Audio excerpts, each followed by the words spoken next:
Welcome to the DCTV News at Noon program. I'm Kendra Cook. Dolores County Broadcasting Network is the producer of DCTV with support from the Southwest TV Translator Association. If you have a news topic or event that you would like to see covered, give us a call. The studio number is 970-677-4119. Today's show runs Thursday at noon and is uploaded to our YouTube channel and our DCTV News at Noon Facebook page to watch on demand. Today is November 1st, 2018, and now the news at noon. Reported in the Journal, photo Jim Mimiaga.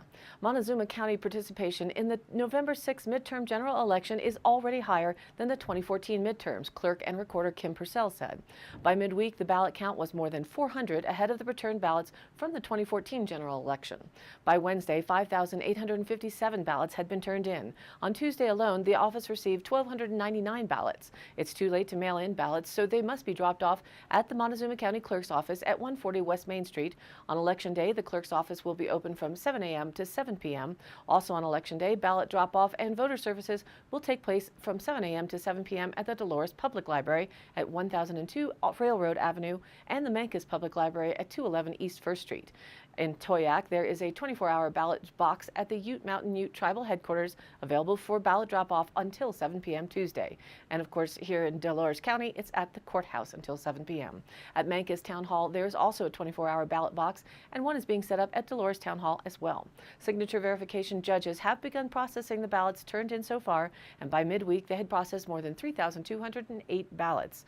Also, about 100 overseas ballots were sent out for those serving in the military or citizens who are out of the country. Voters are electing Colorado officials, including Governor, Secretary of State, Treasurer, Attorney General, State Senate District 6, State House District 58, state and local judges. 9 Colorado constitutional amendments and 4 propositions also will be decided on by voters. Locally, only 1 race is contested in Montezuma County. Voters will choose 1 county commissioner from 4 candidates. In the order placed on the ballot, the candidates are Democrat Mary Beth or MB McAfee, Republican Jim Candelaria, and unaffiliated Steve L. Chappelle and Jesse James Satley. Statewide, as of October 31st, there were 951,431 total ballots returned, with Republicans still slightly outpacing Democrats with 331,706 from Republicans and 331,263 from Democrats, while the unaffiliated voters have sent in 277,458 votes, according to the Colorado Secretary of State. Of those who have turned in ballots in Montezuma County so far, 4,782 are Republicans and 1,886 are Democrats, with 2,530 unaffiliated.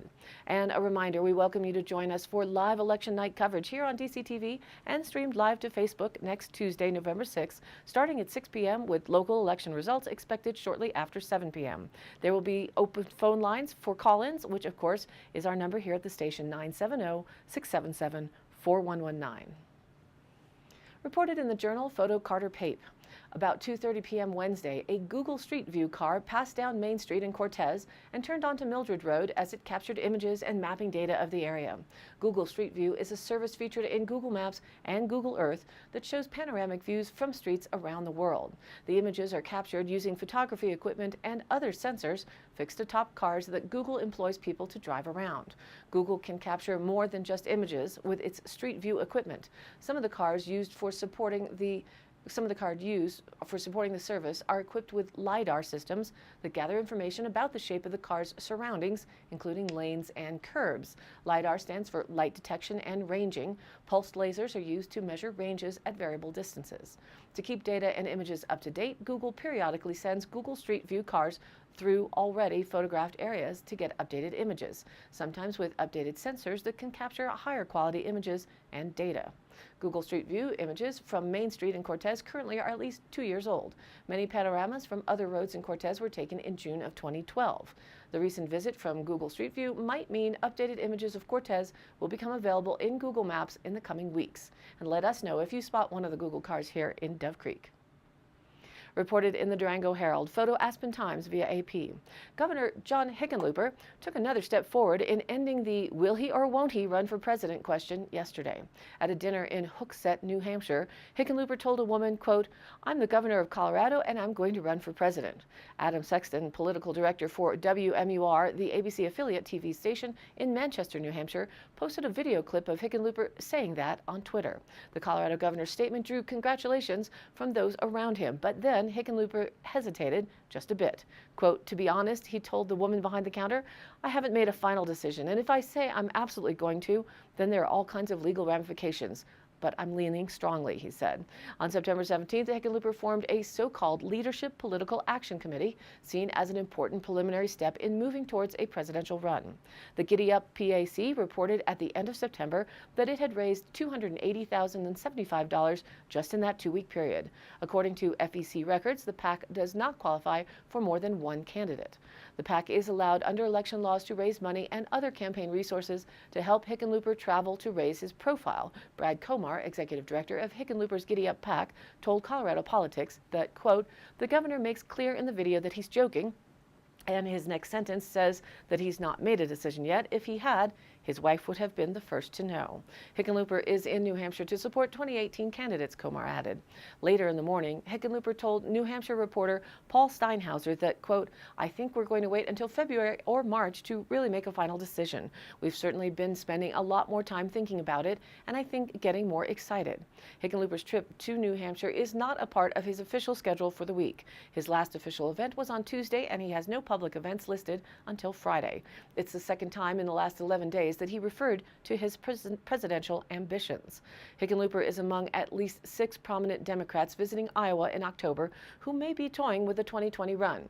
They include California Senator Kamala Harris, Minnesota Senator Amy Klobuchar, Montana Governor Steve Bullock, Senator Cory Booker of New Jersey, and Vermont Senator Bernie Sanders.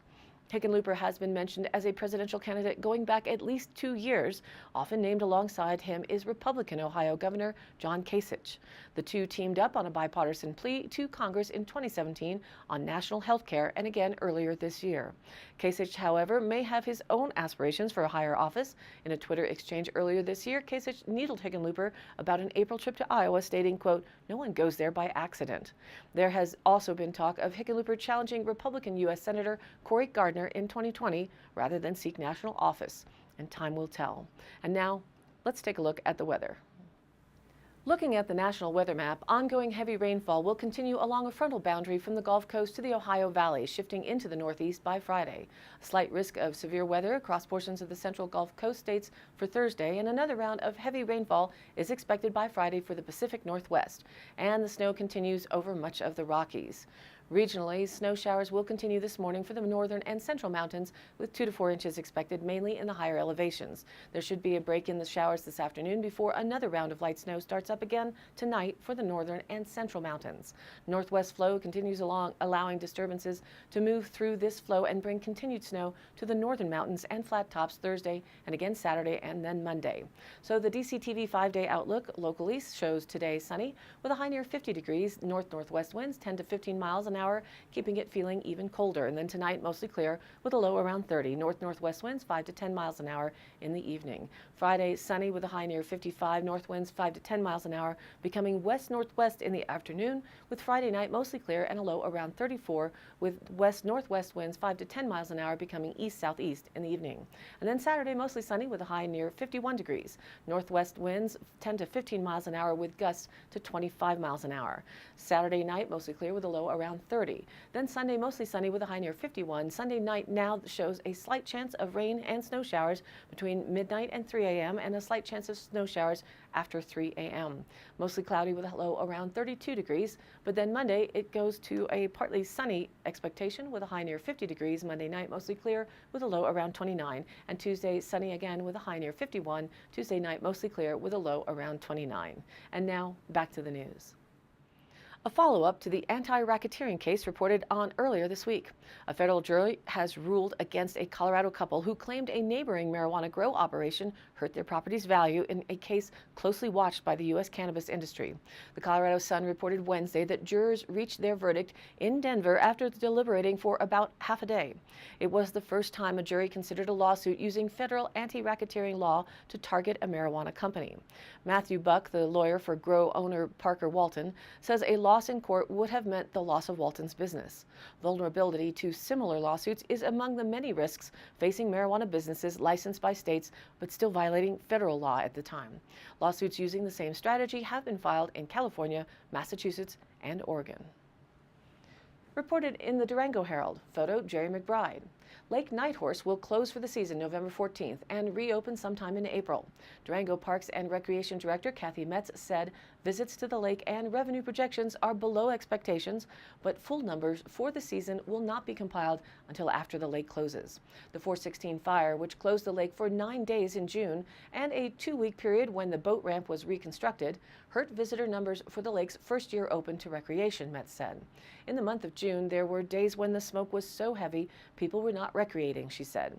Lake Nighthorse is required by its environmental impact statement to close during the winter to protect wildlife habitat. So for the next 3 Fridays, Colorado Parks and Wildlife will give away kokanee salmon at Lake Nighthorse beginning at 3 p.m. The giveaways will be November 2nd, November 9th, and November 16th. Now that's my kind of fishing. Metz said the lake will open specifically for the kokanee salmon giveaway on November 16th, which occurs after the lake's seasonal closure. Metz said the $8 vehicle fee for the lake will be waived for people going specifically to the salmon giveaway. Salmon giveaways will be at the boat ramp at Nighthorse Reservoir. That's 1795 County Road 210, and anyone who wants salmon must present a valid 2018 Colorado fishing license. People should bring a cooler or other container. Most kokanee are 10 to 13 inches long. The number of fish given to each person will depend on the supply and demand for the salmon.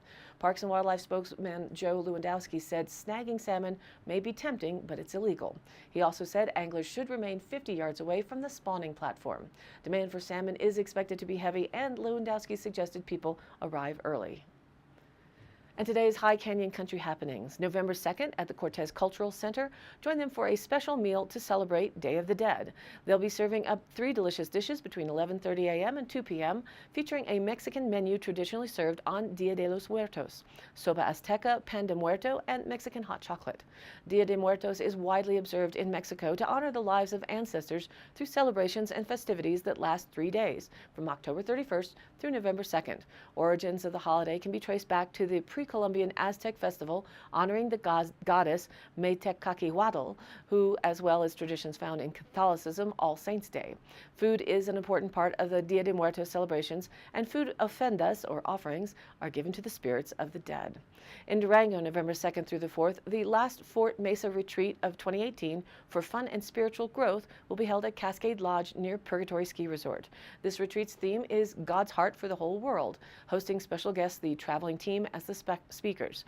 You can expect great food, new friends, live worship music, and messages from God's Word. Students will share stories of life change and will have lots of fun activities depending on the weather, they say.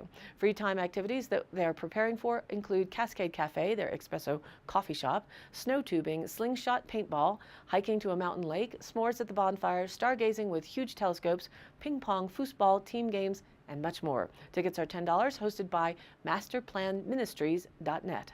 And a reminder that this Saturday, November 3rd, is the Dove Creek Christmas Bazaar at the Community Center, with crafts and gifts to purchase, along with the Methodist Church famous chili lunch. And also in Dove Creek, starting at 10 a.m. on Saturday, it's the Lady Bulldogs volleyball team championship games. They play at 10 and 2. Come out to the high school and cheer them on to victory. All of these happenings are posted on our DCTV News at Noon Facebook page, along with our YouTube channel, on-demand replays, weather, notices, and original stories and local posts. To share your event or information, contact us by email at dcbnnews@gmail.com or call us here at the station at 970-677-4119. Thank you for tuning in. News at Noon airs at noon Monday through Thursday and then is available on demand online on our YouTube channel and our DCTV News at Noon Facebook page. Please like us there and share it with a friend. This has been a production of DCTV for the News at Noon program out of Dove Creek, USA. I'm Kendra Cook. Thank you for watching.